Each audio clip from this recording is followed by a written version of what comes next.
Hi everybody, so today we are going to be going to the John Deere Historic Site in Grand Detour, Illinois. Sit back, relax, and enjoy the video.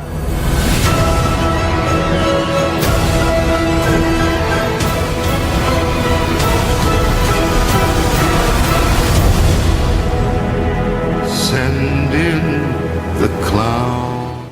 So, let me tell you some history here. When John Deere moved to Grand Detour in 1836, he had $73.73, which does not sound like a lot of money because you know how crazy expensive things are today. Except milk was very, very cheap back then. And let me tell you the price.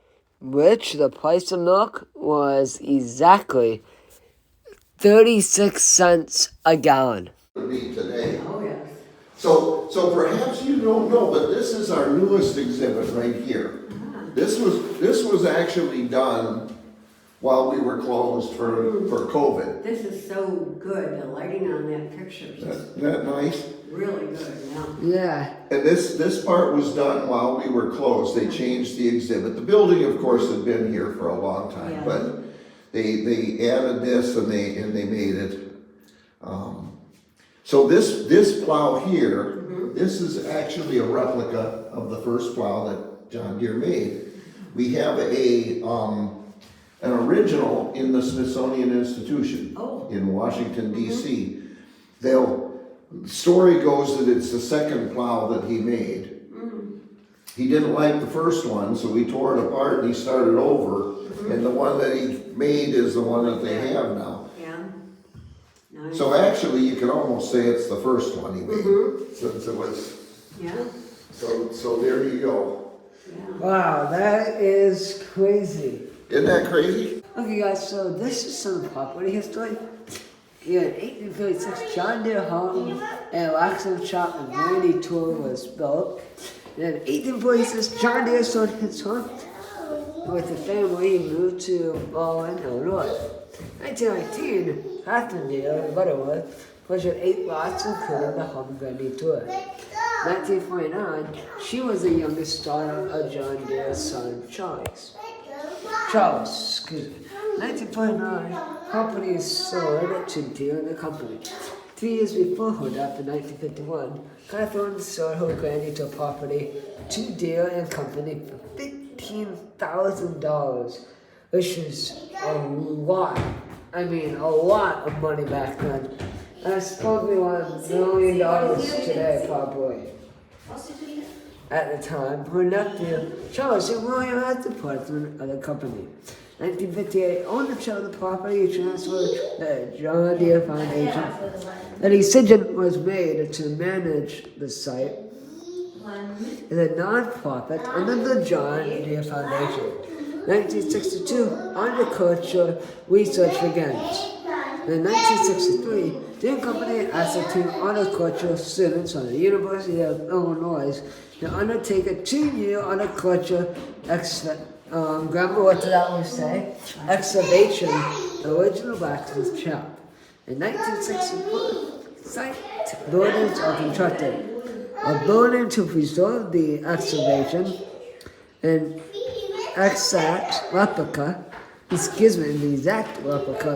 original blacksmith shop, and a visitor's entrance building were constructed. 1966, National Register of Historic Places. So the next part will be in a blacksmith shop. Well, you guys might be asking, how in the heck did that relate to John Deere? Well, that was the question I was asking myself too before going there. Well, it turns out John Deere was a blacksmith before he made everything into tractors and everything. And then in a little bit, you guys are going to be seeing the inside of his house that he lived in. This is a squared off S hook. I'm going to take this round piece rod here and just make it into a simple S hook. They come in different sizes, different styles, and there are variations. Just depends on how elaborate you want to get. Over here, there's some examples of, this is an S hook, but it's a basket twist.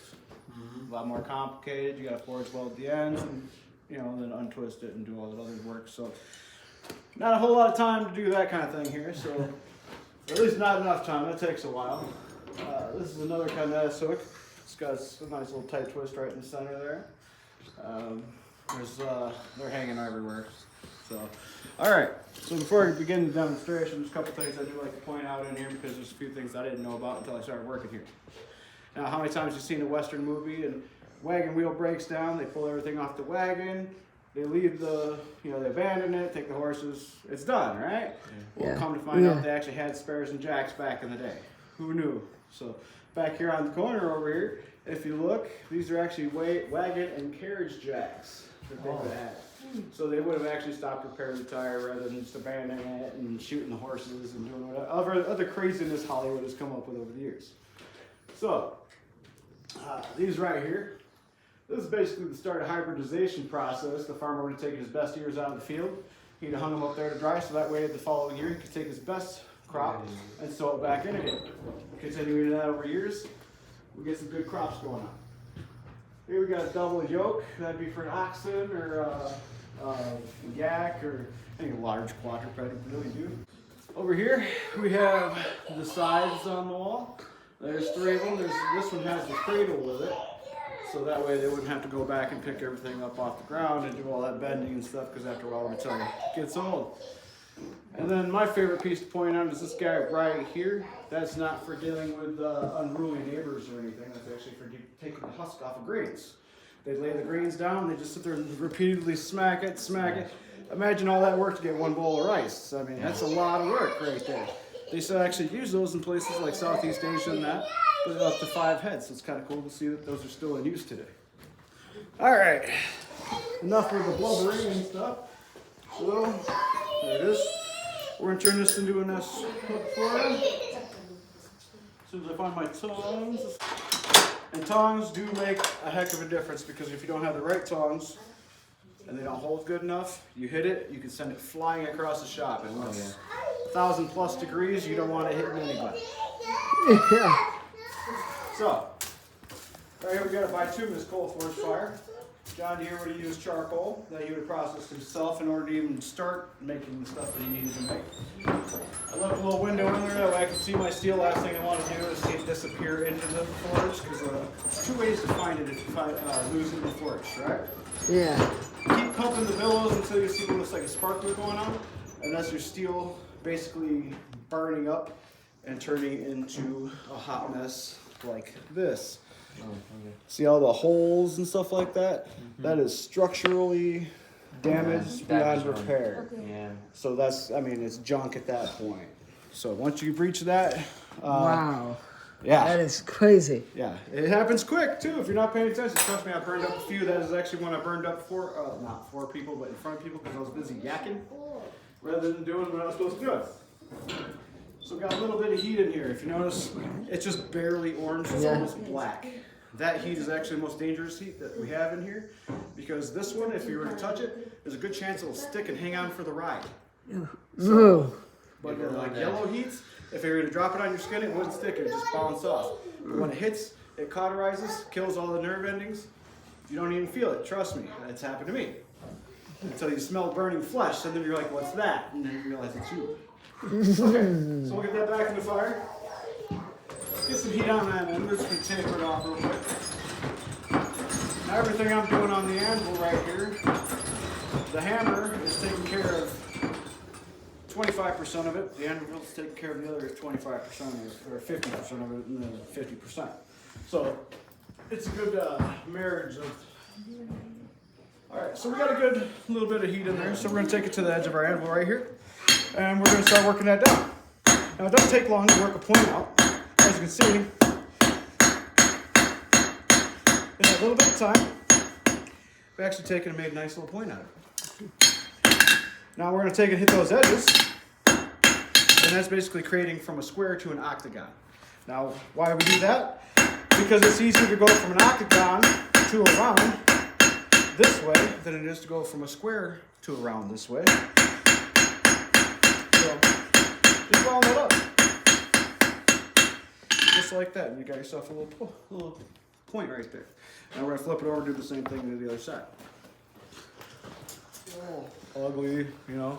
You can just take it on there and flatten, or start squaring that right back out. And before you know it, you're back to making a point again. Whoop, unless you miss. Which does happen. It ain't no big deal. Unless you're really getting on it and then you miss and then, oh, that sucks. Because it's the biggest surprise when you hit just nothing but anvil. Alright, so we're going to take and start working that around again. Just like this. You know, it doesn't take a whole lot of swinging. You know, not to get really crazy on it or anything. Just give you a bit of a round shape. Now at this point, my kids would be like, well, this is fun to throw around the yard. They'd want to play with it. We're not stopping here. We're going to turn it into a hook. So, adjusting your heat, moving it back and forth. It's all about heat control. Okay?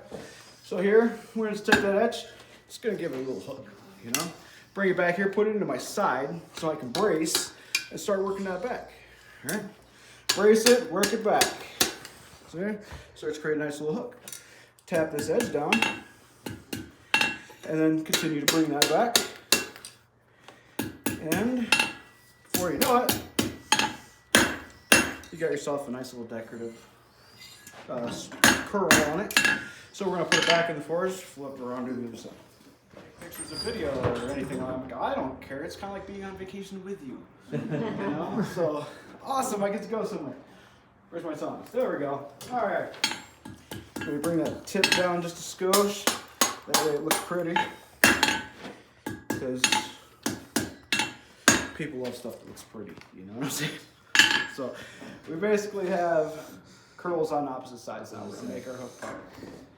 Now, what we do is come over to our quench tank. Just let some of that heat out of it.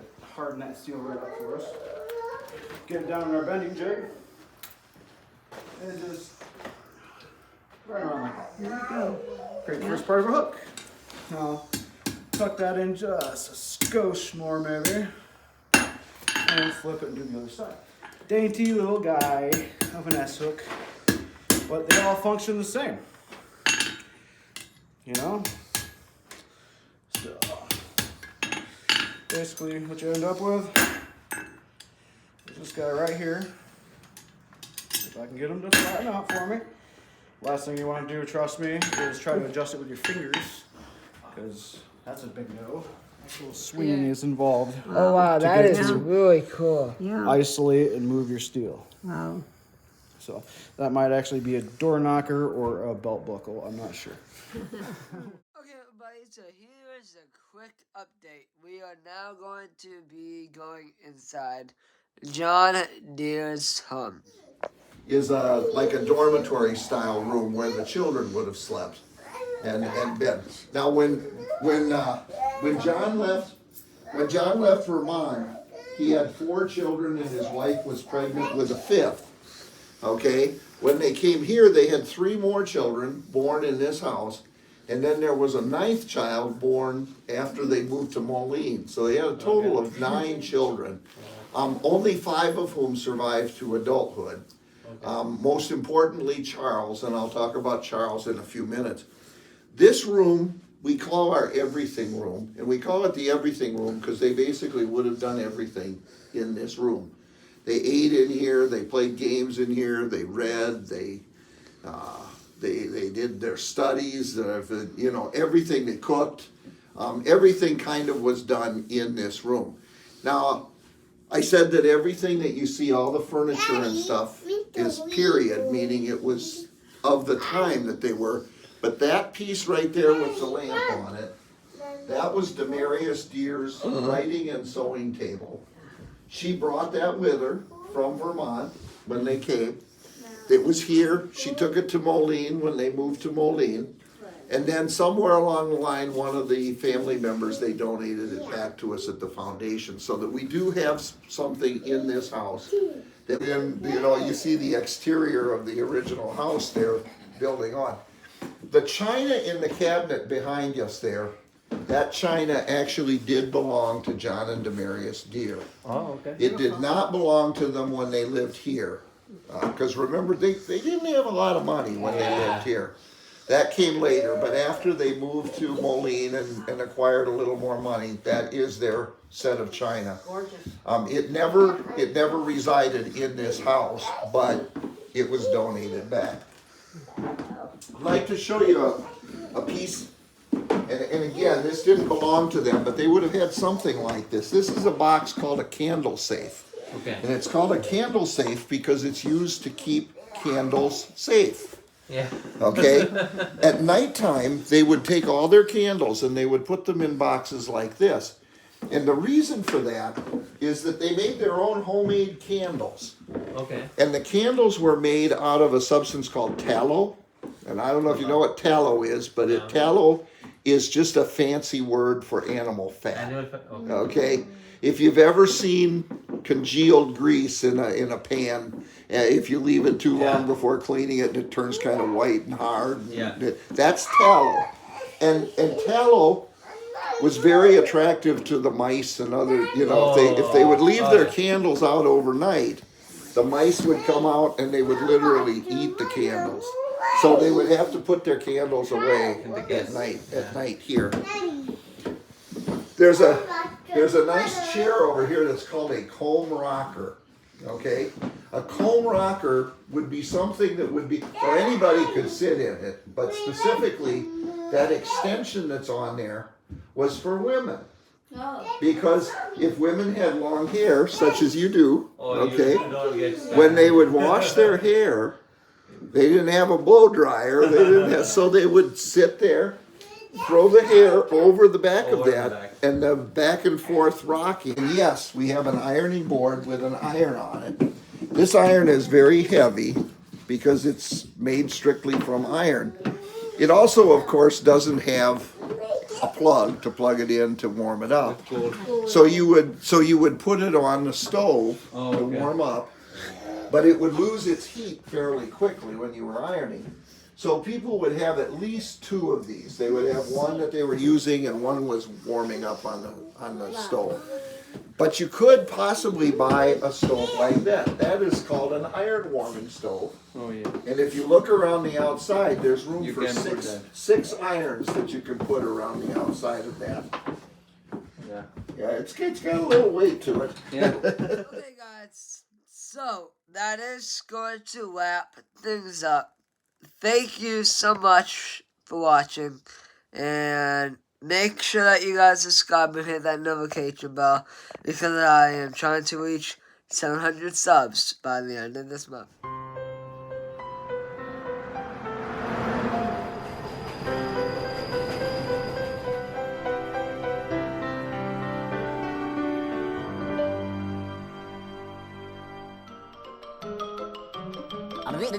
That's all, folks.